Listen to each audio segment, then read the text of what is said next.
Bab 911 Sensasi Baru. Beberapa jam berlalu, dan kelompok itu kembali berkumpul saat makan siang. Paula menatap William dengan penuh kebencian karena ketidaknyamanan yang dirasakannya setelah menaiki roller coaster. Hana sudah pulih sepenuhnya, dan dapat menikmati makanan yang dipesannya. Sementara itu, Belle tampak seperti bunga yang sedang mekar penuh, yang membuat para lelaki di kafe menatapnya dengan penuh minat. Setelah sahabat-sahabatnya pergi, William membawanya ke rumah hantu, dan keduanya tinggal di sana selama beberapa saat. Si cantik berambut hitam merasakan sensasi yang belum pernah dirasakannya sebelumnya saat ia dan William berciuman, sambil bersembunyi dari para monster tongkat yang berkeliaran di dalam rumah hantu. Ini juga pertama kalinya William melakukan hal seperti itu, tetapi dengan kekuatan yang dimilikinya, cukup mudah baginya untuk menyembunyikan dirinya dan Belle dalam kegelapan, dikelilingi oleh orang-orang dan monster. Beberapa siswa dari Akademi Belle berada di dalam taman hiburan, jadi sulit bagi mereka berdua untuk melakukan hal-hal intim di depan umum.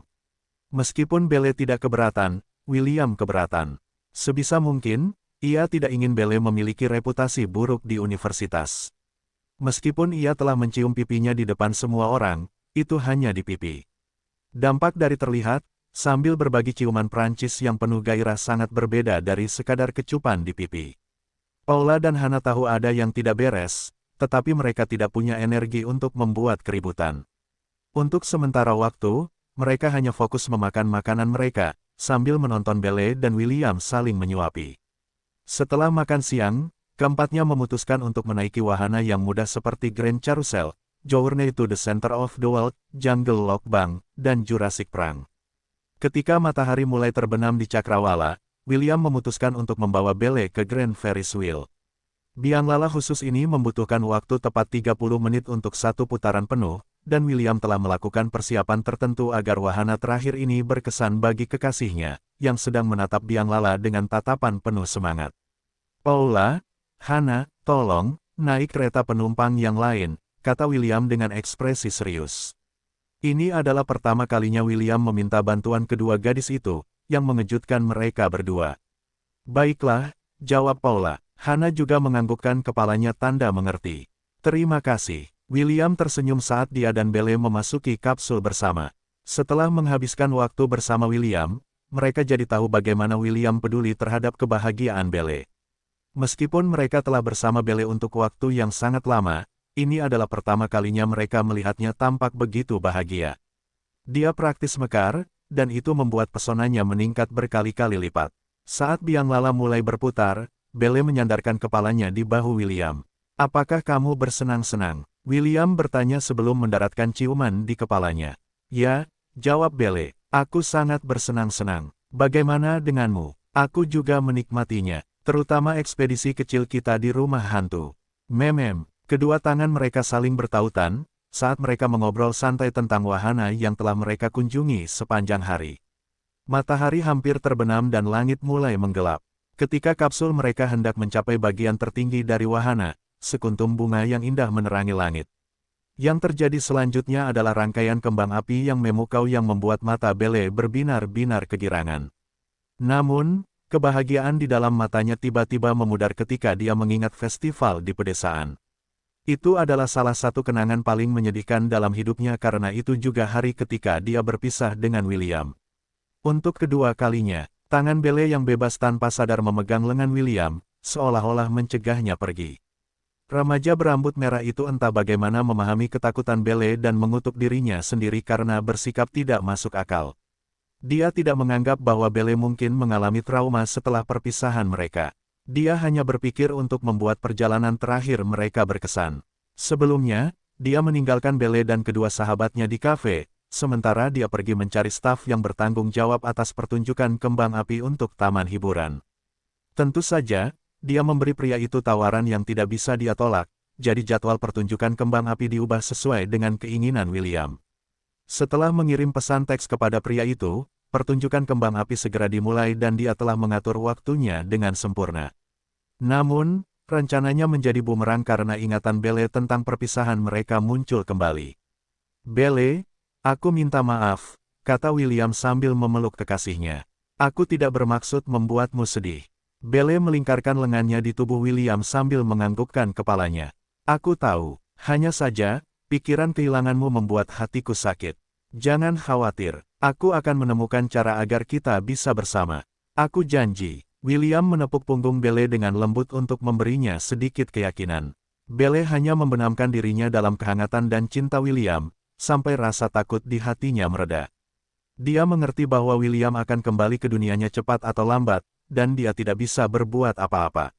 Inilah sebabnya dia juga melakukan yang terbaik untuk mempersiapkan diri menghadapi perpisahan mereka yang tak terelakkan.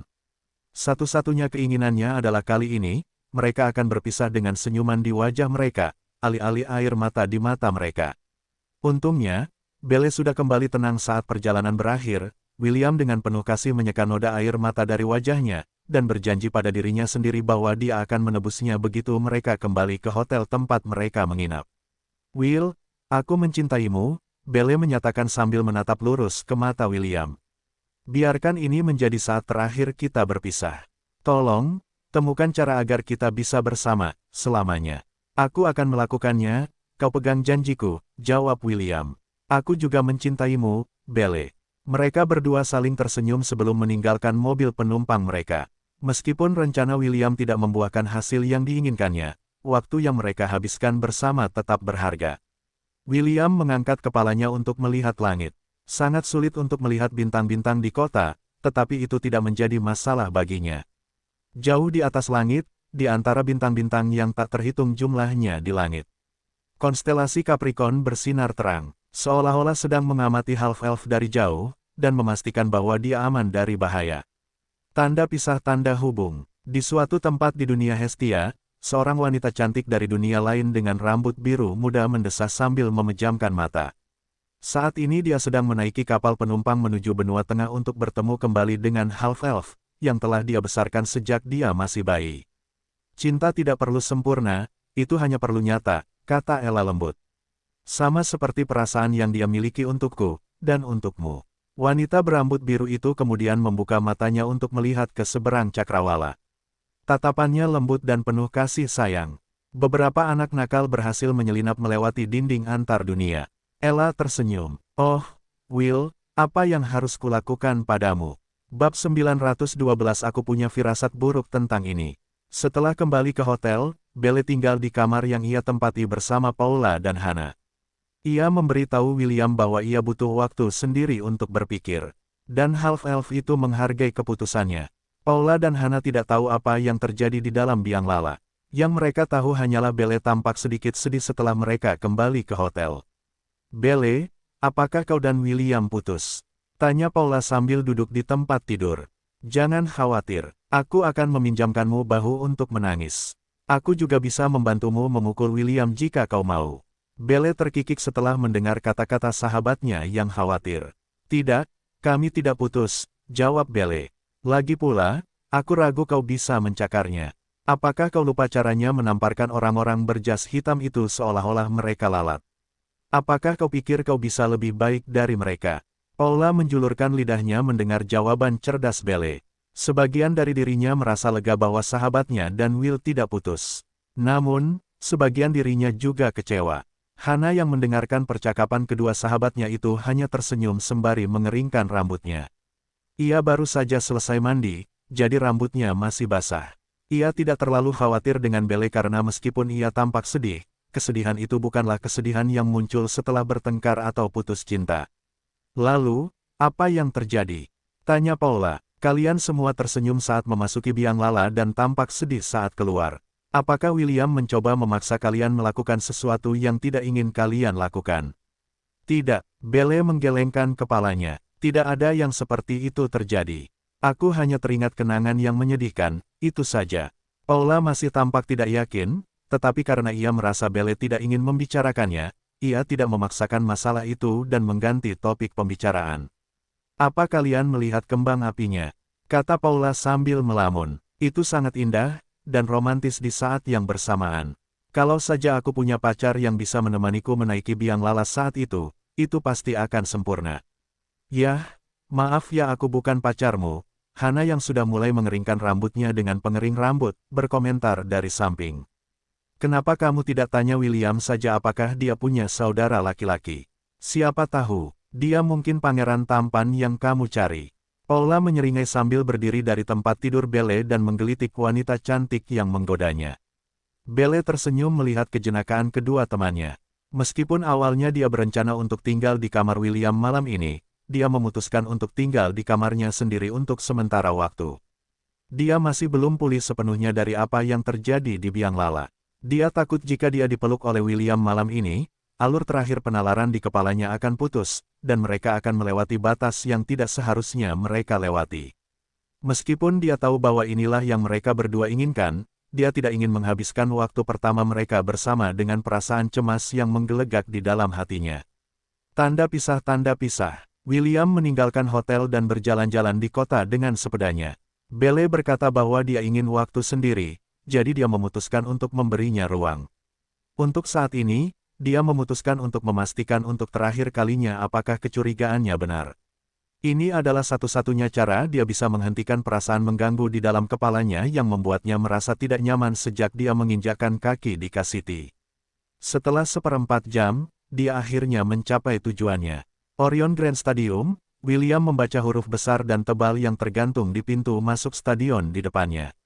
Di sanalah dia mengalami banyak hal yang tidak terduga. Tempat di mana dia berbagi kenangan indah dengan seorang wanita cantik berambut merah, seorang putri Amazon, dan seorang wanita misterius yang tidak terlihat dimanapun.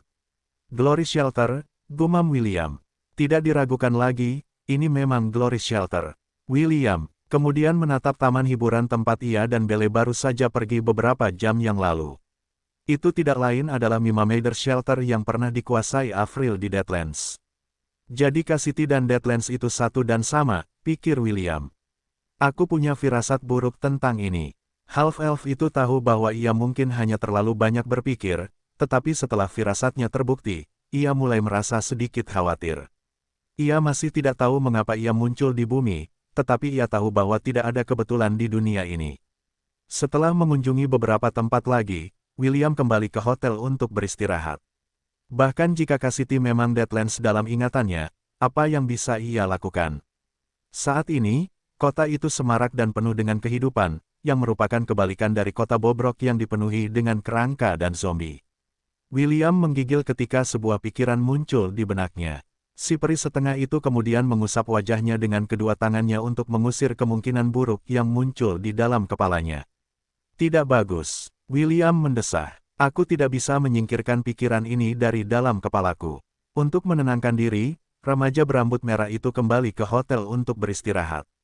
Ia lebih suka berharap bahwa ia hanya sedang berpikir berlebihan daripada memikirkan kemungkinan skenario terburuk yang akan terjadi. Malam itu, William berguling-guling di tempat tidur. Apapun yang dilakukannya, ia tidak bisa tidur. Baru saat matahari mulai terbit, ia tertidur. 2 jam kemudian, pintu kamarnya terbuka dan seorang wanita cantik berambut hitam berjalan menuju tempat tidur untuk memeriksa keadaan kekasihnya.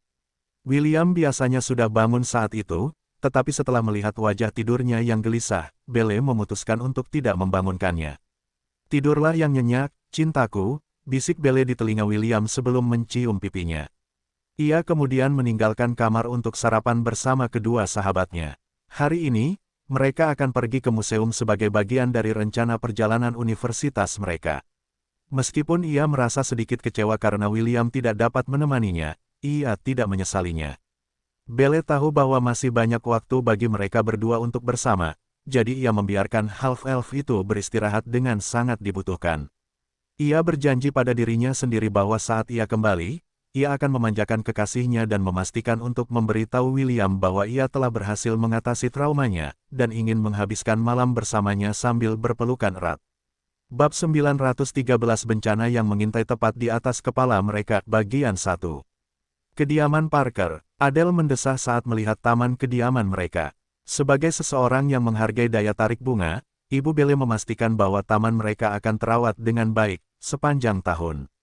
Saat ini, dia sedang memikirkan apa yang harus dilakukan selanjutnya. Setelah pengakuan William yang tidak masuk akal, dia tidak lagi tega mencegah putrinya memperdalam hubungannya dengan remaja berambut merah itu. Satu-satunya kekhawatirannya adalah, apa yang akan terjadi begitu William kembali ke Hestia. Half-elf itu telah mengakui bahwa dia tidak tahu bagaimana cara menyeberangi dunia, dan pertemuannya dengan Belle selalu menjadi kejadian yang tidak terduga. Inilah sebabnya ketika suaminya, Raymond, mengatakan bahwa dia bersedia memberi William waktu 5 tahun, agar dia menemukan cara untuk melakukan perjalanan antar dunia, dia tidak mengatakan apa-apa dan memberikan persetujuan diam-diam. Aku mungkin terlalu tua untuk ini, pikir Adele sambil memijat dahinya. Adele telah melahirkan 3 anak, dengan Belle sebagai yang termuda. Putra sulungnya saat ini sedang berada di luar negeri dan belajar di bawah bimbingan seorang teman lama yang perusahaannya memiliki cabang di seluruh dunia. Anak keduanya, kakak perempuan Belle, saat ini sedang bepergian ke seluruh negeri, mencari tempat-tempat di mana ia dapat membangun sebuah resor untuk memulai bisnisnya sendiri. Belle, yang termuda dari ketiga bersaudara, adalah harta karun semua orang. Tidak seorang pun di keluarga mereka ingin melihatnya menangis, atau jatuh ke dalam depresi. Menurut Adele, ia tidak keberatan jika William menikahi Belle, dengan syarat bahwa ia dapat berada di sisinya secara teratur. Namun, jika ibu dan ayah Belle tahu bahwa William telah menikah dengan 4 istri, dengan istri kelima yang akan segera menikah, mereka mungkin akan menjadi sangat marah dan mencekik half-elf itu sampai ia mati. Kau masih memikirkan anak laki-laki itu? Raymond bertanya sambil berjalan santai menuju istrinya yang sedang duduk di bangku favoritnya, dengan ekspresi bingung di wajahnya. Ya, jawab Adele, aku khawatir tentang masa depan. Aku khawatir tentang kebahagiaan putri kita. Sayang, apakah kita benar-benar melakukan hal yang benar? Raymond tidak menjawab dan hanya memegang tangan istrinya, memberinya semacam jaminan bahwa semuanya akan baik-baik saja. Kita bisa mencapai Cassity dalam 2 jam jika kita menggunakan helikopter, usul Raymond. Bukankah kamu mengatakan bahwa kamu ingin memeriksa cabang perusahaan kita di sana? Aku sedang senggang sekarang. Bagaimana kalau kita pergi bersama?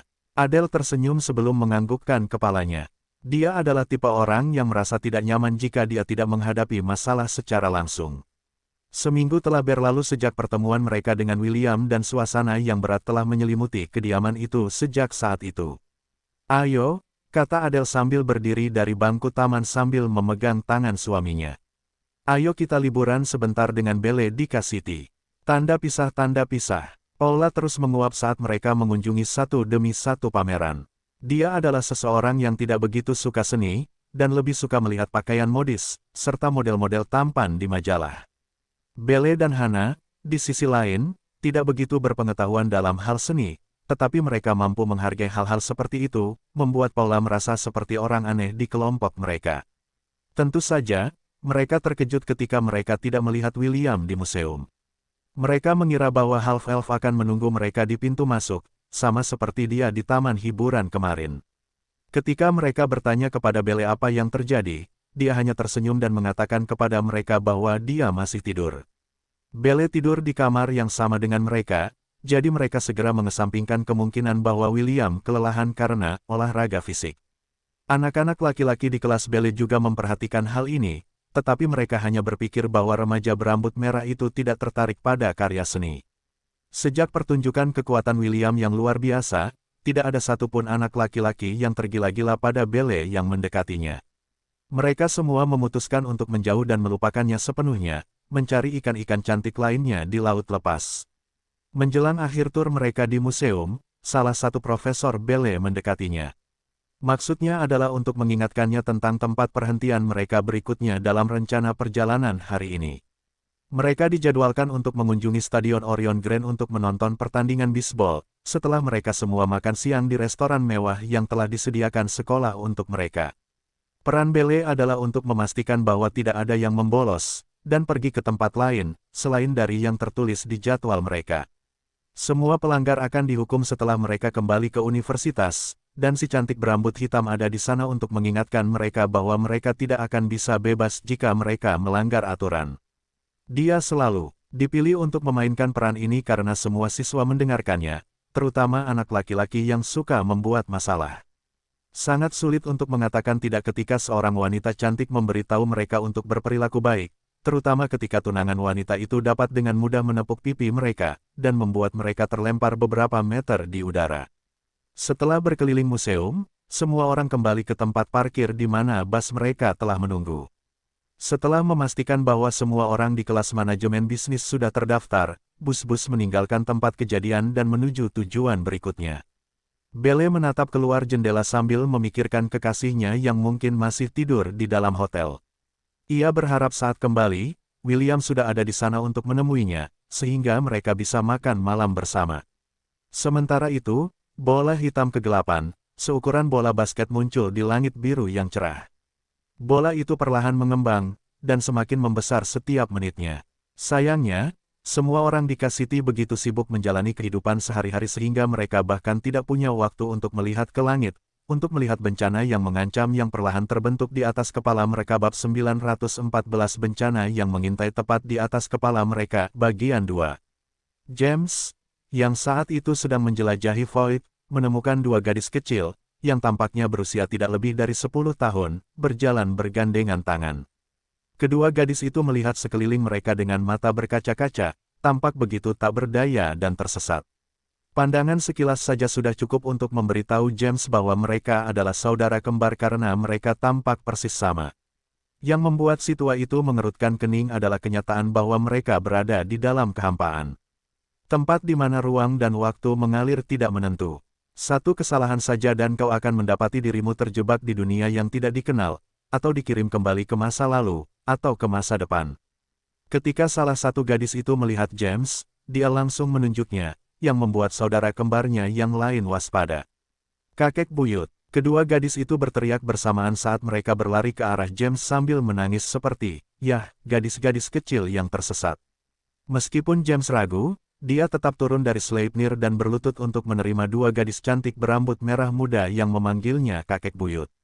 Bagi James, kata-kata kakek buyut adalah alunan musik di telinganya. Selain itu, ia punya firasat bahwa ia tahu siapa pemilik kedua gadis kembar itu. Wuh, kakek buyut, aku takut. Salah satu gadis berambut merah muda itu membenamkan kepalanya di dada James sambil menangis sejadi-jadinya. Maple takut, kakek buyut. Wuh, kakek buyut, aku takut. Gadis berambut merah muda lainnya juga membenamkan kepalanya di dada James sambil menangis sejadi-jadinya seperti saudara kembarnya. Cinnamon takut, kakek buyut. James dengan penuh kasih menepuk kepala kedua gadis yang menggemaskan itu. Nah, kakek buyut di sini. James membujuk si kembar agar berhenti menangis. Di mana orang tua kalian? Apa yang kalian lakukan di tempat ini? Wuh, kakak mengajak kami bermain, jawab Maple. Tapi kami terpisah setelah angin kencang menerbangkan kami. Wuh, kakek buyut, bantu kami menemukan kakak perempuan kami, pinta Cinnamon. Mereka mungkin ada di suatu tempat di sini. James mengangguk saat dia mengangkat kedua gadis itu untuk menunggangi Sleipnir. Saat duduk di atas kuda berkaki 8 milik James, kedua gadis berambut merah muda itu berhenti menangis dan mulai menepuk-nepuk leher kuda itu. Sleipnir memiliki kemampuan untuk memastikan bahwa para penunggang yang dia kenali tidak akan jatuh dari punggungnya tidak peduli seberapa cepat dia berlari. Karena James, secara pribadi membuat kedua gadis itu naik ke punggungnya, Sleipnir juga mengenali mereka sebagai penunggangnya.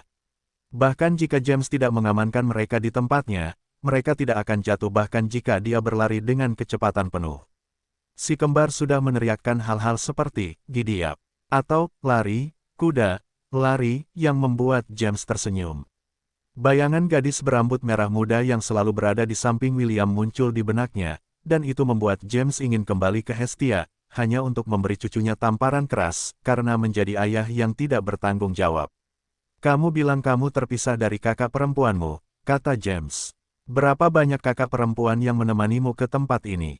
Cinnamon mulai menghitung dengan jarinya, sementara Maple menarik lengan James. Kami datang dengan 3 kakak perempuan, kata Maple sambil menunjukkan 4 jari.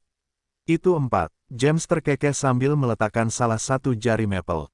Ini 3, Maple, melihat kesalahannya, dengan senang hati mengangkat 3 jarinya lagi dan menunjukkannya kepada James. 3 kakak perempuan, oke, James mengangguk. Ayo cari 3 kakak perempuanmu. Sleipnir, larilah di sekitar area itu. Jika kamu menemukan jejak orang yang masih hidup, segera menuju ke arah mereka. Sleipnir meringkik saat ia berlari dengan kecepatan yang tidak terlalu cepat, atau terlalu lambat, yang membuat kedua gadis manis itu bersorak dan tertawa di punggungnya, yang membuat hati bandit tua itu meleleh pada pemandangan yang mengharukan itu. Tanda pisah tanda hubung. Kembali ke Cassity. Bola hitam kegelapan itu telah mengembang hingga seukuran mobil. Semenit kemudian, sebuah cermin terbang dari kedalamannya yang gelap dan terbang ke arah utara kota. 2 menit kemudian, cermin lain muncul. Kali ini, ia terbang ke arah selatan. Seiring berjalannya waktu, semakin banyak cermin muncul dan terbang ke arah yang berbeda. Setelah 1 jam, tepat 9 cermin melayang di langit di atas batas kota. Di permukaannya, cahaya terang yang berdenyut dapat terlihat, yang perlahan, tetapi pasti, mengembang di seluruh permukaan cermin. Pada saat inilah bus-bus universitas menuju Stadion Orion Grand untuk menonton pertandingan bisbol, di mana tim bisbol universitas mereka sedang bertanding. Saat ini, bus-bus itu tidak bergerak karena lampu lalu lintas masih merah. Pada saat inilah mereka mendengar suara retakan keras yang bergema di seluruh kota. Sebuah menara hitam tiba-tiba muncul di langit, dan dengan kemunculannya, semua listrik di kota padam. Bahkan baterai bus yang saat ini ditumpangi Bele dan yang lainnya terkuras energinya, membuat fungsinya tidak ada lagi. Apa yang terjadi? Profesor yang duduk di dekat pengemudi bertanya dengan bingung. Namun, sebelum pengemudi bus dapat memberikan jawaban, kaki hitam raksasa tiba-tiba menghentakkan kaki di jalan di depan mereka, membuat tanah bergetar, dan bus berguncang tak terkendali. Buka pintunya secara manual sekarang. Perintah Bele sambil berdiri dari tempat duduknya. Buka pintunya, kita dalam bahaya. Sebagai seseorang yang telah melihat pemandangan yang tidak dapat dipercaya dalam ingatan William, Bele mengerti bahwa apa yang terjadi tidak normal. Untungnya, sopir bus sudah selangkah di depannya, dan sudah mencoba membuka pintu secara manual. Setengah menit kemudian, pintu bus terbuka dan semua orang mulai meninggalkan bus dengan tidak tertib. Ketika Bele akhirnya keluar, matanya terbelalak melihat pemandangan yang tak dapat dipercaya di depannya. Sebuah golem yang terbuat dari kegelapan perlahan muncul tepat di depannya. Apakah mereka sedang syuting film? Salah satu anak laki-laki itu melihat sekeliling, berharap melihat kamera film untuk menegaskan klaimnya. Sial, apakah mereka sedang syuting sequel untuk Revengers End? Fem, di mana Thor? Aku ingin melihat Thor. Spademan, di mana kau? Aku penggemar berat Kapten Murika. Apa menurutmu aku bisa mendapatkan tanda tangan? Di sekeliling Bele, orang-orang menunjuk ke arah golem hitam raksasa dengan ekspresi terkejut di wajah mereka. Beberapa dari mereka merekam adegan itu, sementara yang lain sibuk mengambil gambar dengan ponsel mereka. Dalam hitungan menit, kemunculan golem hitam telah menyebar di beberapa platform media sosial, membuat Cassidy menjadi pusat perhatian semua orang di negara itu. Alih-alih panik, orang-orang di daerah itu justru menganggap kejadian itu menarik. Karena golem itu tidak bergerak dan hanya berdiri di tempat. Mereka bahkan mengira itu adalah bagian dari adegan film, dan mereka cukup beruntung untuk diikut-sertakan dalam produksi film semacam itu. Namun, Bele tahu bahwa ini bukanlah film atau syuting TV. Dia tahu dengan pasti bahwa cepat atau lambat, golem hitam raksasa itu akan mulai bergerak, dan saat itulah mimpi buruk mereka akan dimulai. Semuanya, tinggalkan tempat ini, sekarang. Perintah Bele, ini bukan film, itu golem sungguhan. Semua orang lari, seolah menunggu isyarat itu, golem hitam itu meraung, membuat semua orang di sekitarnya tidak dapat menggerakkan tubuh mereka. Golem hitam itu menunduk dan menatap Bele. Setelah menatapnya selama beberapa detik, ia mengulurkan tangannya ke arahnya, ingin menangkap wanita muda berkemauan keras itu, yang telah mengenalinya sebagaimana adanya bab 915 ketakutan terburuk menjadi kenyataan. Setengah jam sebelum golem muncul di Cassidy, William baru saja keluar dari kamar mandi, sambil mengeringkan rambutnya dengan handuk tangan. Saat itu sudah jam makan siang, dan dia hanya tidur beberapa jam. Meski begitu, dia tidak punya masalah dengan itu. Satu-satunya kekhawatirannya adalah dia tidak dapat menemani Bele ke museum dan berkeliling pameran bersamanya. Setelah mengenakan celana, kemeja, dan blazer yang serasi, half-elf itu meninggalkan kamarnya untuk pergi ke restoran di dalam hotel untuk makan. Saat dia masuk, dia menerima kedipan mata main-main dari staf yang bertugas membantu tamu mereka di restoran bergaya prasmanan yang dipilih William untuk makan siang. Merasa nakal, half-elf itu membalas kedipan mata main-main mereka dengan kedipan matanya sendiri, membuat para wanita tersipu malu. Setelah memilih beberapa hidangan yang menarik perhatiannya, William duduk di meja dekat TV 60 inci yang saat ini sedang menayangkan K-drama siang hari. William baru saja selesai menyantap ayam goreng ketika acara itu tiba-tiba berhenti dan wajah seorang pembawa berita yang cemas tiba-tiba muncul. Di bagian bawah layar, terlihat huruf tebal berwarna merah yang bertuliskan, "Laporan darurat langsung. Kami menghentikan acara harian Anda untuk menyampaikan siaran darurat ini." Pembawa berita itu melaporkan dengan ekspresi serius di wajahnya. Sebuah objek besar yang tidak dikenal, yang tampak seperti menara hitam, telah muncul di langit di atas kota. Tiba-tiba, sesuatu muncul dari menara hitam dan turun ke kota. Itu adalah bola hitam raksasa yang membuat William segera keluar dari restoran sambil berlari menuju pintu keluar hotel. Semua orang begitu sibuk dengan apa yang terjadi, sehingga mereka tidak menyadari bahwa remaja berambut merah itu telah pergi dengan tergesa-gesa setelah melihat berita di TV. Pada saat itulah bola hitam raksasa itu mulai berubah. Sepasang kaki muncul dan melangkah di jalan dengan suara keras, menciptakan gelombang kejut mini yang membuat mobil-mobil di dekatnya terbang beberapa meter di udara. Para tamu restoran terkesiap kaget saat mendengarkan apa yang akan dikatakan pembawa berita selanjutnya. Ini baru saja datang dari wali kota, pembawa berita mengumumkan saat ia membaca kata-kata yang muncul di komputer di depannya. Keadaan darurat telah diumumkan di K-City. Semua orang yang berada di dekat pusat kota diimbau untuk mengungsi secepat mungkin. Kepolisian telah dikerahkan untuk menuju lokasi kejadian guna membantu warga mengungsi. Mohon bekerja sama dengan pihak berwenang untuk memastikan keselamatan Anda dan tunggu instruksi selanjutnya. Jalanan diperkirakan akan mengalami kemacetan parah. Jangan ragu untuk berjalan kaki agar dapat mencapai lokasi yang aman. Semuanya, harap berhati-hati. Tanda pisah tanda hubung. William terbang beberapa meter di atas tanah, melintasi jalan-jalan menuju pusat kota. Ketika orang-orang melihatnya terbang melewati mereka, mereka semua melihat ke arahnya dan mulai mengambil gambar. Wow, apakah itu Superman? Dia pasti salah satu pembalas dendam. Di mana kameranya? Aku ingin bergabung dengan film. Apakah kamu mendapatkan gambarnya? Milikku buram. Aku tahu seharusnya aku menekan tombol rekam saja. Saat William mendekati pusat kota, dia bisa melihat banyak orang berlarian dengan panik, sambil melihat ke belakang mereka. Golem hitam sebagian besar telah menjelma menjadi dirinya sendiri, dan saat ini berdiri diam, tidak bergerak. Menurut perkiraan William, golem hitam tingginya sekitar 100 meter, 328 kaki. Tiba-tiba, golem hitam meraung, yang membuat orang-orang di dekatnya lumpuh karena ketakutan dan kaget. Seakan melihat sesuatu yang menarik, golem hitam itu menunduk dan mengulurkan tangan untuk mengambil sesuatu dari tanah. Jantung William hampir berhenti berdetak saat melihat kemana tangan itu mengarah. Seketika, seluruh tubuhnya diselimuti oleh petir, saat ia melesat ke arah tangan yang hendak meraih kekasihnya.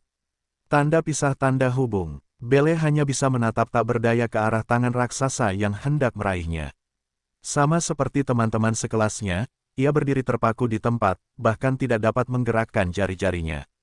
Tepat saat tangan itu hendak meraihnya, kilatan cahaya tiba-tiba muncul, dan menjatuhkan tangan raksasa itu, membuat raksasa itu menjerit kesakitan. "Bajingan, beraninya kau menginginkan tunanganku!"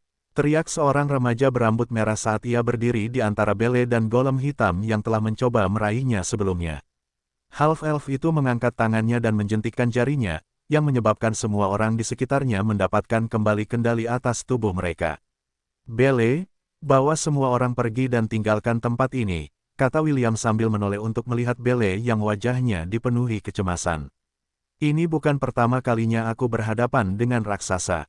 Aku bisa mengatasinya, sekarang pergilah." William terbang ke udara dan memanggil Rui Jingubang. Saat ini, dia perlu mengulur waktu dan memastikan bahwa golem hitam raksasa tidak akan dapat melukai warga sipil. Agar itu terjadi, dia perlu memblokir semua serangan golem raksasa. Alis William berkerut karena tidak peduli seberapa keras dia, dan sistem, mencoba menilai musuh mereka tidak dapat mengetahui pangkatnya, atau informasi apapun tentangnya. Remaja berambut merah itu sekilas melirik ke tanah, tepat pada waktunya untuk melihat para mahasiswa, dan orang-orang lain berlarian ke arah selatan kota. Tatapan matanya dan Belle bertemu, dan Belle mengangguk tegas untuk memberitahu William bahwa dia mengerti. Dia cukup bersyukur bahwa Paula dan Hana ada di sana untuk menarik Belle menjauh karena Belle terus melihat ke belakangnya. Setelah melihat bahwa mereka telah berlari menjauh darinya, half-elf itu mengalihkan perhatiannya ke golem hitam raksasa yang matanya bersinar merah tua. Ini mungkin akan menjadi kacau, pikir William saat raksasa itu mengayunkan lengannya untuk memberinya pukulan. Half-elf itu tidak panik dan mengaktifkan avatar heroiknya. Saat ini, dia perlu memastikan bahwa semua orang akan dapat mengungsi dengan aman. Tangan raksasa itu, dan Rui Jingubang bertemu, menciptakan cincin logam yang menyebar di pusat kota. Itu menandai dimulainya pertempuran yang akan menghidupkan ketakutan terburuk William bab 916 bahkan pahlawan punya hak untuk berdarah bagian 1. Bukankah bocah itu tunangan Belle? Salah satu remaja laki-laki yang baru saja tersadar dari keadaan lumpuhnya menunjuk William. Ya, jawab temannya, aku tidak mungkin melupakan rambut merahnya itu. Bahkan sekarang, aku masih kagum dengan bagaimana dia menamparkan para gangster itu. Ternyata dia bukan orang biasa. Sial, apakah kau melihat bagaimana dia menjatuhkan tangan raksasa itu? Itu jahat. Aku tahu Belle dari universitas kita tidak akan memilih orang biasa sebagai tunangannya. Bocah itu adalah pahlawan super yang menyebalkan. Apakah dia mungkin salah satu dari Revengers? Apakah teman-teman pahlawan supernya juga akan muncul? Semua orang menyaksikan remaja berambut merah itu melayang di antara Belle dan golem hitam raksasa yang meraung marah. Belle, bawa semua orang pergi dan tinggalkan tempat ini, kata William sambil menoleh untuk melihat Belle yang wajahnya dipenuhi kecemasan. Ini bukan pertama kalinya aku berhadapan dengan raksasa. Aku bisa mengatasinya, sekarang pergilah. Saat William terbang menuju golem hitam raksasa, Belle memerintahkan semua orang untuk berlari ke arah selatan, menjauh dari pertempuran. Para profesor yang menemani para siswa dalam perjalanan mereka tersadar dari linglung mereka dan buru-buru mengulangi perintah Belle. Mereka yang tidak mau mengalah ditegur keras. Para profesor bahkan mengancam akan diskors, dan orang tua mereka menelepon ke universitas. Ancaman para guru berhasil, dan para siswa patuh. Namun, beberapa dari mereka tidak dapat menahan diri untuk tidak mengeluarkan ponsel mereka dan mulai mengambil gambar William dan golem raksasa.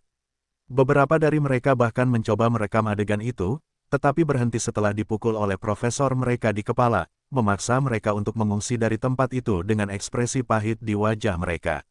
Paula dan Hana berlari di belakang Belle, tetapi keduanya masih kaget dan tidak percaya. Mereka tidak pernah menyangka bahwa remaja berambut merah yang mereka ajak bicara santai itu sebenarnya adalah seseorang dengan kekuatan super. Belle, apakah William benar-benar seorang pahlawan super? Paula bertanya sambil berlari di samping sahabatnya. Belle melirik sekilas ke arah sahabatnya sebelum menoleh untuk melihat kekasihnya yang sedang sibuk menangkis serangan bertubi-tubi dari golem raksasa. Tidak, jawab Belle, tapi saat ini, dia tidak punya pilihan selain menjadi salah satunya. Meskipun Belle tahu bahwa kekasihnya kuat, ada kecemasan yang tidak dapat dijelaskan di dalam hatinya yang tidak dapat dijelaskannya. Tanda pisah tanda hubung. Cermin-cermin yang melayang di sekitar perbatasan K-City mulai bersinar terang. Tiba-tiba, seberkas cahaya melesat keluar dari salah satu cermin, dan terbang menuju cermin terdekat yang terletak di sisi kanannya. Ketika sinar cahaya itu mendarat di permukaan cermin kedua, sinar itu memantul dan bergerak ke cermin berikutnya di sebelah kanannya. Saat sinar cahaya itu bergerak di sekitar perbatasan kota, lingkaran sihir mulai terbentuk di langit. Ketika sinar cahaya itu mengenai permukaan cermin terakhir, sebuah penghalang muncul di sepanjang perbatasan kota yang mencegah siapapun masuk dan keluar kota. Namun, sebelum penghalang itu benar-benar menutupi kota, sebuah helikopter berhasil memasukinya pada menit terakhir. Itu adalah helikopter milik Parker Corporation, yang dikelola oleh Ibu Belle, Adele.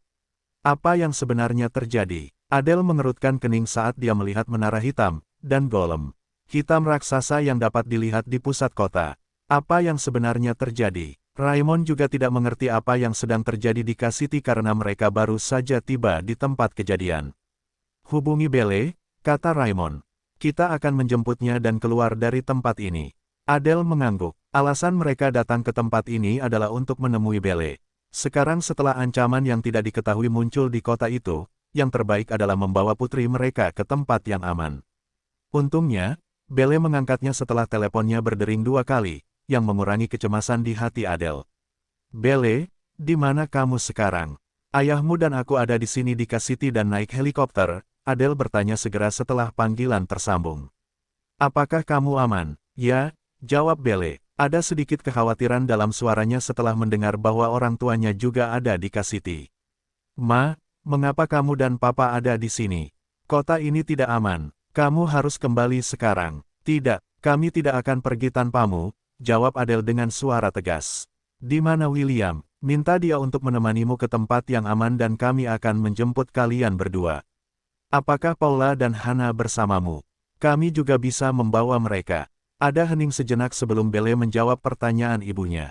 Paula dan Hannah bersamaku, kata Belle. Namun, William tidak ada di sini. Saat ini dia sedang bertarung melawan golem raksasa, dalam upaya untuk mengulur waktu bagi orang-orang di sekitar untuk mengungsi. Apa? William sedang bertarung melawan benda itu. Adele tersentak kaget saat dia menatap golem hitam raksasa di kejauhan. Golem raksasa saat ini mengayunkan lengannya untuk menyerang sesuatu, tetapi terlalu jauh bagi Adele untuk melihat siapa yang sedang dilawannya.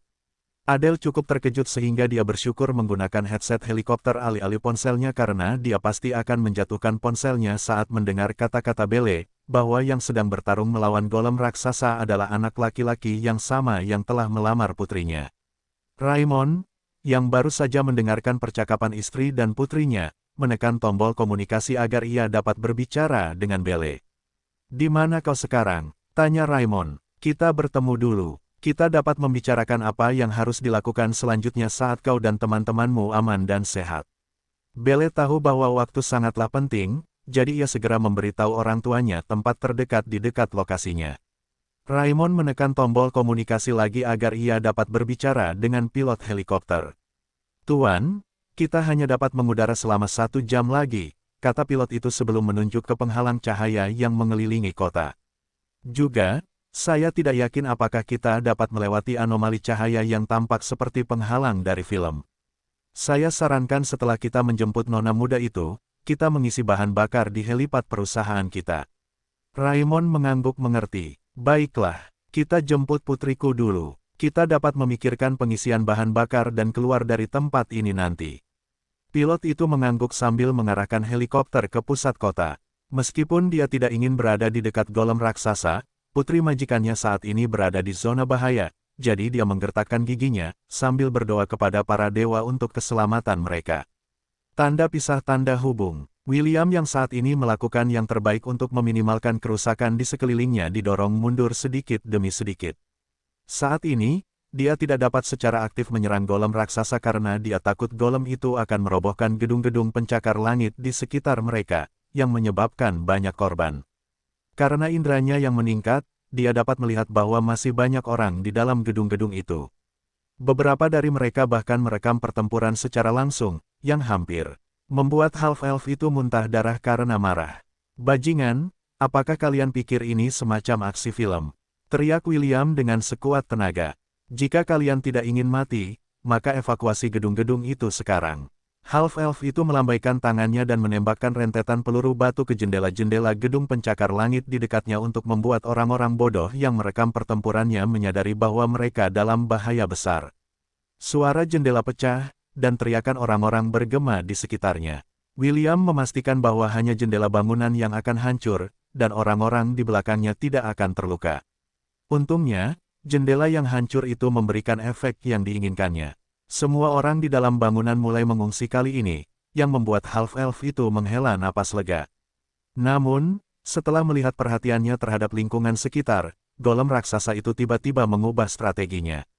Alih-alih menyerang remaja berambut merah di depannya, golem raksasa itu mengayunkan lengannya ke arah bangunan terdekat dengan maksud untuk menghancurkannya sepenuhnya. Bab 917 bahkan pahlawan punya hak untuk berdarah bagian 2.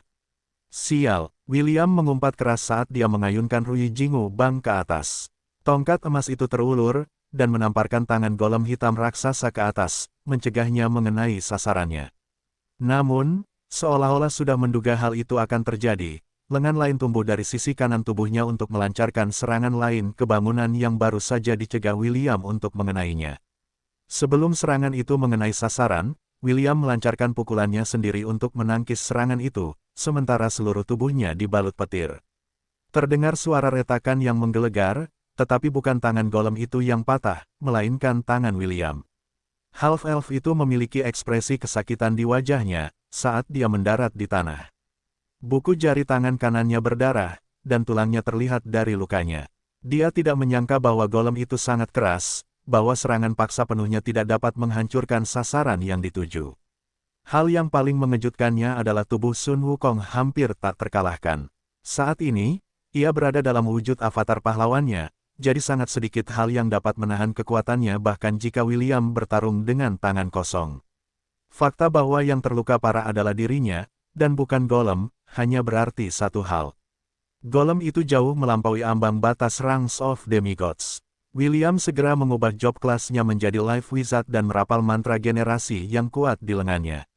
Ia juga meminum Rejuvenation Potion untuk mempercepat prosesnya karena ia tidak mampu menunggu hingga lengannya pulih sepenuhnya. Ia dan Optimus tidak dapat mengukur kekuatan lawan mereka, yang semakin memperkuat dugaannya bahwa ia setidaknya melawan sesuatu di peringkat Pseudo God dan di atasnya. Namun, ada satu hal yang membingungkan William, mereka yang memiliki kekuatan seperti itu harus membayar harga untuk turun ke alam fana. Karena golem raksasa berani melakukannya, itu hanya berarti ia tidak takut dengan akibat dari tindakannya.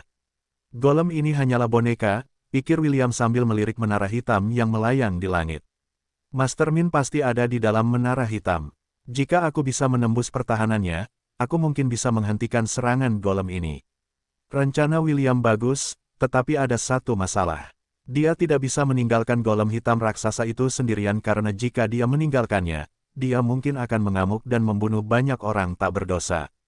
Sialan, William mengumpat dalam hati. Tidak seperti skenario di Deadlands, William mampu menggunakan kekuatannya di bumi tanpa konsekuensi apapun. Satu-satunya masalah adalah dia tidak bisa memanggil Legiun Raja dari wilayah kekuasaannya, karena hukum dunia tidak mengizinkannya. Sementara William menatap tajam ke arah golem raksasa yang menjulang di atasnya.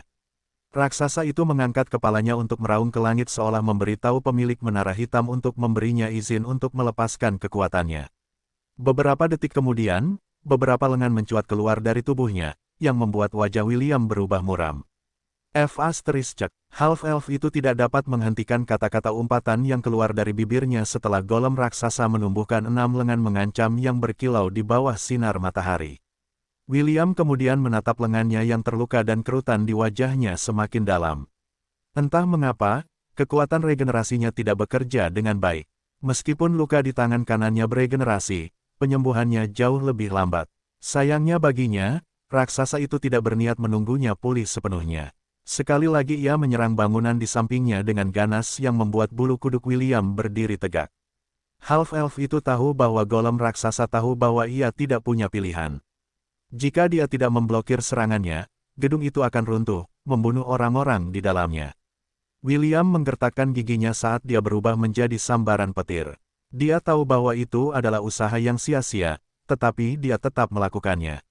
Jika dia hanya bisa memberi orang-orang waktu untuk mengungsi, bahkan jika itu hanya beberapa detik, mungkin beberapa dari mereka akan mampu bertahan hidup. Mengangkat tangan kirinya, dia memblokir serangan pertama, dan memblokir yang kedua juga. Namun yang ketiga, mengirimnya menghantam ke arah gedung, menghancurkan gedung pencakar langit menjadi 2. Tubuh half-elf itu terbang ratusan meter dari gedung sebelum menabrak trotoar batu yang keras. Darah mengalir di sisi bibirnya, saat dia melotot penuh kebencian pada golem raksasa yang menatapnya dengan ejekan. Meskipun golem raksasa itu tidak mengatakan apa-apa, matanya seolah memberitahu William bahwa apapun yang dia lakukan tidak ada artinya. Tubuh William sakit, tetapi dia masih memaksakan diri untuk berdiri. Pada saat itulah dia menyadari bahwa tempat dia jatuh adalah tempat orang-orang berkumpul untuk melarikan diri dari pusat kota. Sekali lagi, William mengubah job kelasnya dan menggunakan mantra penyembuhan yang kuat di seluruh tubuhnya. Meskipun dia tampak baik-baik saja di permukaan, serangan Giant Golem telah menyebabkan beberapa luka dalam padanya. Sekarang aku yakin akan hal itu, pikir William sambil meringis kesakitan. Golem itu adalah sejenis makhluk ilahi. Darah juga keluar dari hidung dan telinganya, yang membuatnya tampak seperti pemandangan yang menyedihkan. Setelah menenggak sebotol ramuan peremajaan lagi, William hendak terbang dan menghadapi Giant Golem. Sekali lagi seorang gadis kecil mendekatinya untuk menawarkan sapu tangannya kepada half-elf. "Kakak, apakah kau seorang pahlawan super?" tanya gadis itu dengan ekspresi cemas di wajahnya. "Bisakah kau mengalahkan monster itu?" William tersenyum saat menerima sapu tangan itu, untuk menyeka noda darah di bibir dan hidungnya. Namun, sebelum dia sempat menjawab, seorang remaja laki-laki melangkah maju untuk menyeret gadis kecil itu menjauh dari William. Half-elf itu mengira bahwa dia adalah kakak laki-laki gadis itu, jadi dia terus menyeka wajahnya dengan sapu tangan yang diberikan kepadanya. Dia bukan pahlawan super, kata bocah itu sambil menatap remaja berambut merah acak-acakan yang memegang tongkat emas di tangannya. Bagaimana mungkin seorang pahlawan super dipukuli? Lihat, dia berdarah di sekujur tubuh. Orang-orang di sekitar kedua anak itu menganggukkan kepala. Mereka tidak melihat William bertarung melawan golem hitam raksasa, dan hanya menganggapnya sebagai orang yang beruntung yang berhasil selamat dari serangan golem itu. Kau benar, aku bukan pahlawan super, jawab William sambil menggunakan sihirnya untuk membersihkan sapu tangan di tangannya. Tapi sekarang, aku tidak punya pilihan selain menjadi pahlawan. Juga, kupikir kau salah paham tentang pahlawan. William mengembalikan sapu tangan gadis kecil itu sebelum tubuhnya melayang di atas tanah. Kilatan petir meliuk-liuk di sekitar tubuhnya, membuat udara di sekitarnya bergetar. Stormcaller dan Soleil melayang di atasnya saat William memutuskan untuk mengeluarkan senjata besarnya untuk bertarung di sisinya. Bahkan pahlawan punya hak untuk berdarah, kata William lembut saat dia terbang menuju golem hitam raksasa dengan ekspresi penuh tekad di wajahnya. Orang-orang yang tidak terlalu memikirkan William sebelumnya semuanya tersentak kaget saat mereka melihatnya berubah menjadi sambaran petir, dan melesat menuju golem raksasa yang mulai menghancurkan bangunan di sekitarnya seperti sedang bersenang-senang. Bab 918 Duduklah, nak. William merasa frustrasi. Luka-lukanya sembuh dengan lambat sementara golem raksasa di depannya membuat kekacauan seperti anak kecil yang mengamuk. Singkatnya, situasinya sangat rumit, dan pikirannya bekerja dengan kapasitas penuh untuk memikirkan cara menghadapi dilemanya saat ini. Bukannya dia tidak bisa mengalahkan golem hitam raksasa, tetapi masalahnya adalah seluruh kota K dipenuhi orang. Melawan golem raksasa akan mengharuskannya menghancurkan daerah sekitarnya, yang akan menyebabkan ribuan orang tewas. Ini adalah sesuatu yang tidak bisa dilakukan oleh half-elf, jadi tangannya terikat. Golem raksasa, di sisi lain, tidak memiliki masalah ini. Itu adalah makhluk yang dilahirkan untuk menghancurkan, dan mengambil nyawa orang lain. Ia menyadari bahwa William hanya bertahan dari serangannya, jadi ia memutuskan untuk menghancurkan sekelilingnya saja, dan memaksa serangga kecil itu untuk menghadapi serangannya secara langsung, yang menyebabkan luka-luka pada William. Rencana awalnya berhasil, dan ia berhasil memberikan pukulan telak pada William. Setelah menyadari bahwa strateginya berhasil, ia fokus menghancurkan semua yang ada di jalannya, membunuh ribuan orang dalam hitungan menit. K-City memiliki populasi 3 juta orang, yang membuat William sangat sulit untuk mengerahkan seluruh kekuatannya, terutama karena penghalang telah didirikan di sepanjang perbatasan kota, mencegah orang untuk masuk atau keluar. Hati remaja berambut merah itu sakit setelah melihat tubuh orang-orang yang telah hancur oleh bangunan yang runtuh di sekelilingnya. Banyak dari mereka telah diinjak-injak oleh golem hitam raksasa, yang tampaknya berpikir bahwa menghancurkan bangunan dan membunuh orang adalah hal yang menyenangkan. Hal ini membuat William marah saat ia memukul Rui Jingubang di atas kepalanya hingga membuatnya menjerit kesakitan. Stormcaller dan Soleil mengambil kesempatan itu untuk menembakkan baut petir dan bola api di matanya, mengintensifkan kerusakan yang terakumulasi. William terbang menuju kepala golem raksasa saat ia memanggil salah satu senjata dalam kepemilikannya. Ini adalah pertama kalinya ia secara pribadi akan menggunakan senjata itu, tetapi ia yakin bahwa ia akan mampu memberikan golem raksasa di depannya pengalaman yang sangat menyakitkan. Kau pikir membunuh orang itu menyenangkan, kan? Kalau begitu, aku akan membuatmu merasakan seperti apa rasanya mati. William meraung saat ia menarik lengannya untuk bersiap melemparkan senjata di tangannya.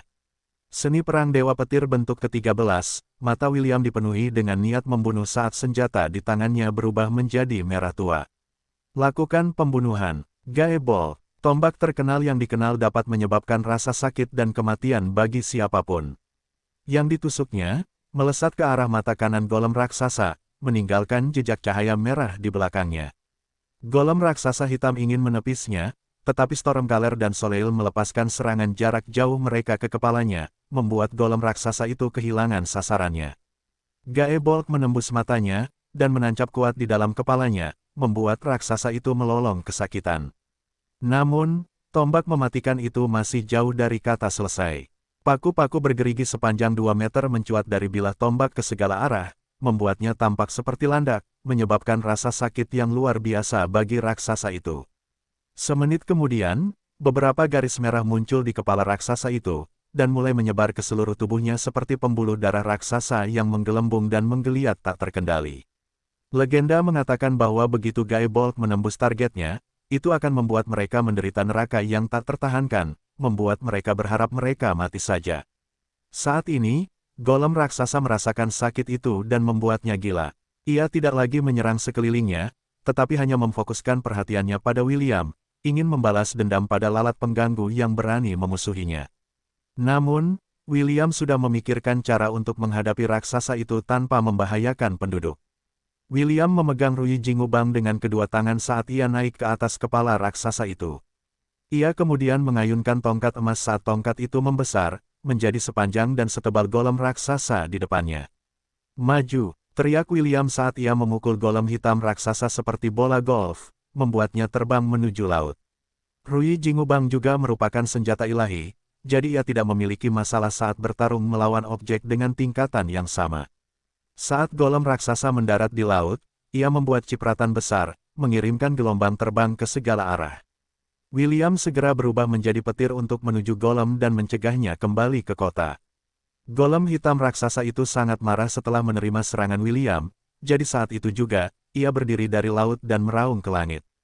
Namun, itu adalah kesalahan karena half-elf yang marah itu berada 100 meter di atas kepalanya.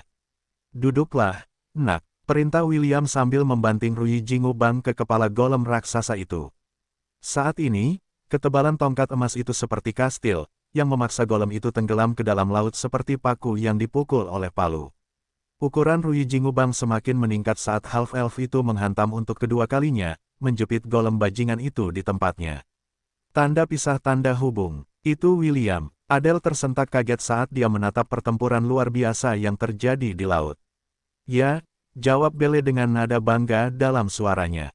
Itu dia. Orang tua Belle berhasil menjemput putri mereka di tempat yang telah mereka sepakati. Karena ada banyak kursi di helikopter, mereka juga membawa serta Paula dan Hannah. Kedua gadis itu telah menjadi sahabat Belle selama beberapa tahun, dan Raymond serta Adele sangat menyayangi mereka. Paula, yang dulunya berselisih dengan William, terdiam setelah melihat bagaimana remaja berambut merah itu bertarung sendirian melawan raksasa yang tingginya hampir sama dengan gedung pencakar langit. Hebat, gumam Paula. Belle, tunanganmu hebat. Belle mengangguk. Setelah melihat pertempuran yang pernah dilakukan William dalam ingatannya, dia yakin bahwa half-elf mampu melawan Black Golem raksasa. Namun, entah mengapa, ada perasaan mengganggu di belakang kepalanya yang sepertinya memberitahunya bahwa ini hanyalah awal dari sesuatu yang lebih jahat. Seolah menunggu isyarat itu, menara hitam yang melayang di langit bersinar 3 kali. Setengah menit kemudian, 2 golem hitam raksasa turun ke kota, mengirimkan gelombang teriakan dan kepanikan baru melalui orang-orang yang terperangkap di lokasi pendaratan 2 golem. William, yang hendak menghantamkan tongkat emasnya ke golem yang sedang berjuang yang telah dia jepit di laut, membeku karena terkejut. Dia sudah mengalami kesulitan untuk menjepit 1 golem raksasa, dan 2 lagi baru saja muncul. Gambaran-gambaran tentang Deadlands terlintas di dalam kepalanya, yang membuatnya menggertakkan giginya karena frustrasi. Meskipun half-elf telah menghadapi banyak situasi sulit di masa lalu, dia harus mengakui bahwa situasi saat ini membuatnya merasa tidak berdaya. Bab 919 harga yang tidak ingin dibayarnya. Bukan hanya William yang merasa tidak berdaya dengan situasi yang mereka hadapi saat ini. Raymond, Adele, Belle, Paula, dan Hannah, yang berada di dalam helikopter, dapat melihat dari atas apa yang sedang terjadi di kota itu. Orang-orang berlarian di jalan, berteriak dan menangis minta tolong. Mobil-mobil saling bertabrakan saat mereka mencoba menjauh dari para golem sejauh mungkin. Orang-orang di sepanjang perbatasan kota memukul-mukul penghalang dengan apapun yang dapat mereka hancurkan, dengan harapan mereka dapat membuat celah dan melewatinya. Polisi mencoba meyakinkan orang-orang bahwa semuanya akan baik-baik saja, tetapi tidak dapat meredakan rasa takut dan cemas yang menguasai indera setiap orang. Jika ada 2 kata yang dapat digunakan untuk menggambarkan keadaan K-City saat ini, kata itu tidak lain adalah kekacauan total. Tiba-tiba, suara keras datang dari langit saat beberapa jet tempur muncul di cakrawala. Mereka semua menembakkan misil mereka ke penghalang, sambil membidik kedua golem raksasa itu. Sayangnya, misil mereka tidak mampu menghancurkan penghalang itu. Bahkan tidak ada retakan yang muncul di permukaannya. Meski begitu, mereka tidak menyerah. Mereka menembakkan semua misil yang mereka bawa dengan harapan bahwa serangan terkonsentrasi akan menciptakan keajaiban. Setelah serangkaian ledakan keras, harapan semua orang runtuh. Penghalang itu tetap kuat, dan bala bantuan udara negara itu tidak dapat menghancurkannya. Kemunculan jet tempur memberi William sebuah ide. Dia mengarahkan Rui Jingubang yang sangat besar ke penghalang itu dan menembakkan senapan rel untuk menghancurkannya. Suara memekakkan telinga bergema di sekitarnya saat serangan William bertabrakan dengan penghalang itu. Tidak seperti yang terjadi pada misil, serangan William telah menyebabkan retakan kecil di permukaannya. Namun, sebelum half-elf itu sempat bersukacita, retakan itu langsung muncul kembali dan memaksa William untuk mencoba sesuatu yang berani. Quickshot War Art Fusion Form, William membidik penghalang itu untuk kedua kalinya. Blitzer Railgun, William menyatu dengan Rui Jingubang saat menghantam penghalang dengan sangat kuat. Beberapa retakan mulai muncul di penghalang, yang memberi semua orang harapan. Namun, sebelum mereka bisa merayakannya sepenuhnya, bumi di bawah kaki mereka berguncang. Tepat saat William akhirnya membuat lubang melalui penghalang, sesuatu yang tidak terduga terjadi. Seluruh kota terangkat 100 meter ke udara, membuat rencana William untuk membiarkan orang-orang melarikan diri dengan menghancurkan penghalang menjadi sia-sia. Lubang yang juga telah dibuatnya beberapa waktu lalu, beregenerasi dalam waktu kurang dari 5 detik, mencegah jet tempur memasuki wilayah udara kota untuk memberikan dukungan militer. William tahu bahwa menciptakan retakan lain pada penghalang itu adalah ide yang sia-sia. Bahkan jika jet tempur mampu melewati penghalang itu, lalu kenapa? Senjata mereka saat ini tidak efektif melawan golem raksasa, dan masuknya mereka mungkin akan membuat seluruh situasi menjadi lebih buruk. Tepat saat half-elf hendak berpikir bahwa keadaan tidak bisa menjadi lebih buruk lagi. Menara hitam sekali lagi bersinar terang. Kali ini, orang-orang yang telah mati selama amukan golem, mulai bangkit dari tidur kematian mereka. Dewa, kumohon, jangan lakukan ini, gumam William dengan putus asa saat orang-orang yang mati itu menopang diri mereka dan berdiri tegak. Bagian-bagian tubuh mereka yang telah hancur sebelumnya terbentuk kembali dan menempel kembali pada tubuh pemiliknya, membuat mereka lengkap. Kota yang dulunya ramai itu kini telah melangkah untuk menjadi film kiamat yang lengkap dalam kehidupan nyata. Tepat saat William memikirkan apa yang harus dilakukan selanjutnya, satu-satunya helikopter yang terbang di langit menarik perhatiannya. Berkat inderanya yang tajam, ia dapat mengetahui bahwa Belle, orang tuanya, dan sahabat-sahabatnya berada di dalam helikopter. Saat itulah William memutuskan bahwa apapun yang terjadi, ia akan melakukan yang terbaik agar helikopter dapat meninggalkan Cassity dalam keadaan utuh.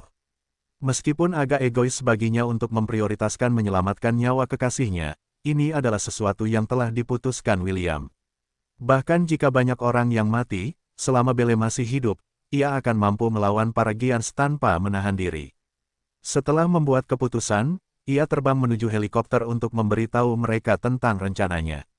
Namun, sebelum ia sempat mendekatinya, seberkas cahaya merah melesat keluar dari menara hitam dan menghancurkan rotor helikopter, membuatnya jatuh bebas ke tanah. "Nu!" teriak William sambil berubah menjadi petir untuk menangkap helikopter yang jatuh.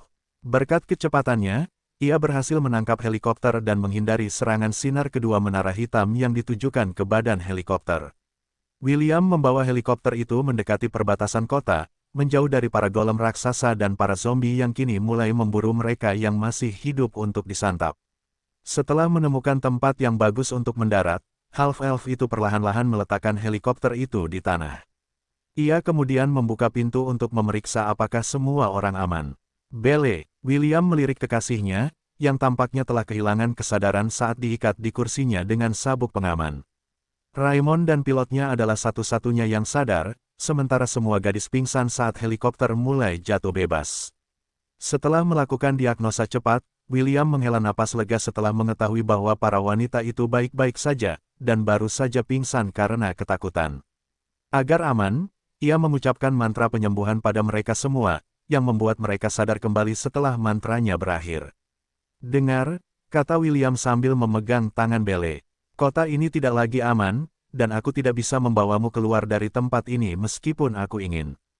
Hal terbaik yang dapat kau lakukan adalah bersembunyi. Aku akan berusaha sebaik mungkin untuk mencegah para golem datang ke lokasi ini, tetapi para zombie di tanah mungkin akan menjadi ancaman. Berusahalah sebaik mungkin untuk menemukan tempat persembunyian di mana mereka tidak dapat melihat dan menjangkaumu. Remaja berambut merah itu berharap dapat memanggil King's Legion untuk melindungi Belle, tetapi itu tidak mungkin. Tiba-tiba, sebuah kicauan kecil terdengar di telinganya saat sebuah portal kecil, seukuran bola golf muncul di sampingnya.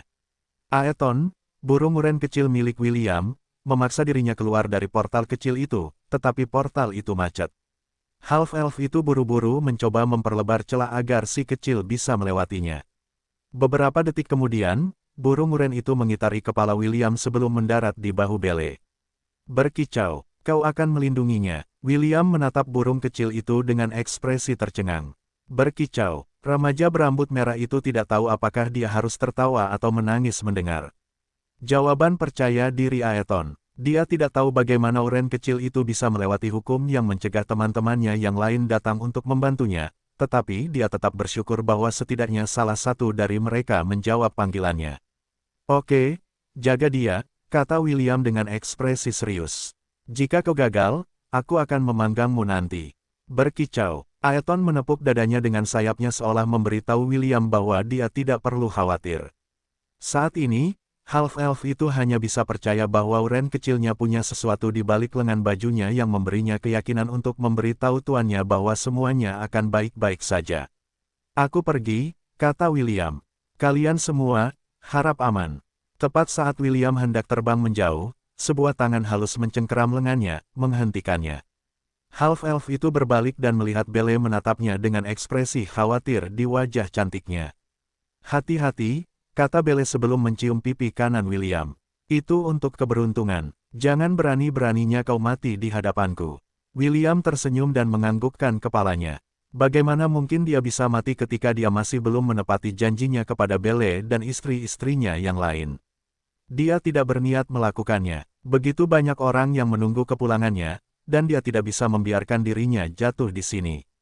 Dimengerti, jawab William. Hati-hati, Belle. Half-elf itu kemudian terbang ke arah golem raksasa terdekat tanpa melihat ke belakang. Pada saat itulah William menyadari bahwa jika dia ingin membalikkan seluruh situasi ini, dia harus membayar harganya. Harga yang tidak ingin ia bayar kecuali jika ia tidak punya pilihan lain. Bab 920 Maaf, Will. Tidak, jangan mendekat, tidak kek, teriak seorang pria ketakutan saat segerombolan zombie berhasil mengepungnya. Tanpa tempat untuk pergi, pria itu terjepit dan digigit oleh para zombie tanpa daya sambil berteriak sekuat tenaga. Semenit kemudian, pria itu berdiri, dan bergabung dengan barisan gerombolan zombie, mencari orang lain untuk berubah menjadi salah satu dari mereka. Adegan ini terjadi di seluruh kota, dan William tidak bisa berbuat apa-apa. Saat ini, prioritasnya adalah menghadapi dua golem hitam raksasa. Raksasa-raksasa ini bisa membunuh lebih banyak orang daripada semua zombie yang digabungkan, jadi sudah jelas bagi William untuk memprioritaskan mereka daripada yang lain. Sama seperti yang dilakukannya pada golem pertama, William melemparkan golem berikutnya ke arah laut, mengenai golem raksasa lainnya yang hampir mencapai pantai. Sebelum keduanya bisa berdiri tegak, golem lain menghantam mereka. Namun, half-elf belum selesai dengan mereka. Ketebalan Rui Jingu Bang sekarang seukuran Glory Shelter. Dengan satu dorongan, William menghantam 3 golem raksasa dan mengirim mereka menghantam penghalang. Meskipun dia tahu bahwa golem akan memulihkan kerusakan yang mereka terima dalam waktu kurang dari 1 menit, itu adalah satu-satunya hal yang bisa dia lakukan. William perlu memberi dirinya cukup waktu untuk mengatasi akar dari semua masalah, yaitu menara hitam yang melayang di langit. Setelah mengirim golem-golem yang menyebalkan itu ke laut, William kemudian menghantam Rui Jingu Bang ke arah menara hitam dengan satu serangan berkekuatan penuh yang cukup kuat untuk menghancurkan seluruh gunung. Sayangnya, rencananya tidak berhasil karena penghalang tak terlihat menghentikan serangannya. William sangat akrab dengan fenomena ini. Dia sudah curiga, tetapi setelah menyerang menara hitam, kecurigaannya terbukti, yang membuatnya mendesah dalam hati. Sebuah hukum, gumam William. Aku harus menemukan cara untuk melanggarnya. Remaja berambut merah itu tidak tahu bagaimana Deadlands berakhir di antara batas hidup dan mati. Dia tidak tahu banyak hal. Tetapi satu hal yang pasti. Menara hitam di depannya lebih kuat daripada yang ada di Deadlands. Sementara Half-Elf itu mencoba menemukan cara untuk menerobos pertahanan menara hitam dengan berulang kali menghancurkannya dengan tongkat emasnya yang besar. Menara hitam bersinar terang, seolah-olah marah dengan tindakan William. 12 golem hitam raksasa lainnya muncul di kota, mendarat di daerah yang lebih padat penduduknya, tetapi menara hitam belum selesai. Ribuan sosok berjubah, seukuran manusia normal muncul, dan mereka semua memegang sabit kematian di tangan mereka. Mereka seperti malaikat maut yang pernah dilihat William di tanah mati, meskipun lebih kecil. Meski begitu, William tidak berani meremehkan sosok berjubah ini karena dia tidak tahu seberapa kuat mereka. Tanpa menunggu golem raksasa memulai pembantaian sepihak, William mencabut beberapa helai rambutnya dan meniupnya. Helai rambut ini berubah menjadi selusin klon, yang masing-masing berhadapan dengan satu raksasa. Half-Elf itu tahu bahwa memanggil lebih banyak klon hanya akan mempercepat kecepatan berapa lama dia bisa menjaga avatar pahlawannya tetap aktif, tetapi tidak ada yang bisa dia lakukan. Hanya ada sedikit yang bisa dilakukan satu orang dalam menghadapi 12 raksasa, ditambah 3 lagi yang saat ini sedang menuju daratan dari laut. Sementara remaja berambut merah itu sibuk bertarung melawan para golem, sosok berjubah itu turun ke kota dan mulai membunuh orang. Mereka adalah malaikat maut yang mengangkut jiwa ke alam baka. Saat ini, tujuan mereka adalah mengambil jiwa sebanyak mungkin, yang kemudian akan dibawa ke menara hitam untuk dijadikan sumber kekuatannya. Dengan setiap tebasan sabit kematian mereka, orang-orang jatuh ke tanah dan jiwa mereka diambil dari tubuh mereka oleh sosok berjubah yang melambangkan kematian. Orang-orang jatuh ke tanah berbondong-bondong, menjadikan mereka target utama para zombie yang mengejar apapun yang memiliki kehidupan di dalamnya. Tepat saat Belle, orang tuanya, dan sahabat-sahabatnya mencari tempat yang aman untuk bersembunyi, selusin malaikat maut turun dari langit dan terbang ke arah mereka. Adele menjerit saat dia memeluk Belle dengan erat, dia menggunakan tubuhnya untuk melindunginya dari bahaya, sementara Raymond berdiri di depan istri dan putrinya dan mengambil posisi bertarung. Meskipun dia tahu bahwa tindakan ini sia-sia, satu-satunya cara dia akan membiarkan malaikat maut ini mendekati keluarganya adalah melalui mayatnya. Ketika malaikat maut hanya berjarak puluhan meter dari target yang ditentukan, seekor uren kecil terbang ke arah mereka. Tanpa peringatan, tubuh Aeton bersinar dan berubah menjadi burung raksasa dengan lebar sayap 7 meter. Uren kecil itu telah berubah menjadi Rock, yang merupakan monster yang ditakuti di dunia Hestia. Rock dewasa, memiliki lebar sayap 12 meter dan memangsa apapun yang bisa dibawanya, termasuk gajah. Aeton menggigit salah satu malaikat maut, sementara 2 cakarnya mencengkeram 2 lainnya. Kemudian ia memutar tubuhnya, menciptakan beberapa bila angin yang mengiris 4 malaikat maut lainnya, membuat mereka berubah menjadi partikel cahaya. Dalam satu kali serangan itu, Aeton berhadapan dengan 7 sosok berjubah sendirian, tetapi itu tidak cukup, karena 5 yang tersisa terbang menuju kelompok Belle dengan senjata terangkat tinggi. Aeton menjerit saat mencoba membalikkan tubuhnya untuk menyelamatkan Belle dan yang lainnya. Ia telah berjanji kepada William bahwa ia akan melindungi si cantik berambut hitam dengan segala yang dimilikinya, tetapi musuhnya terlalu banyak. Para malaikat maut mengepung seluruh kelompok karena ingin melenyapkan mereka dalam satu gerakan. Paula dan Hana berteriak, sementara Adele menyembunyikan Belle di belakangnya. Raymond, di sisi lain, telah memutuskan untuk bertarung sampai mati untuk melindungi keluarganya. "Maafkan aku, Will," gumam Belle saat para malaikat maut mengayunkan sabit kematian mereka ke arah tubuh mereka tanpa menunjukkan belas kasihan.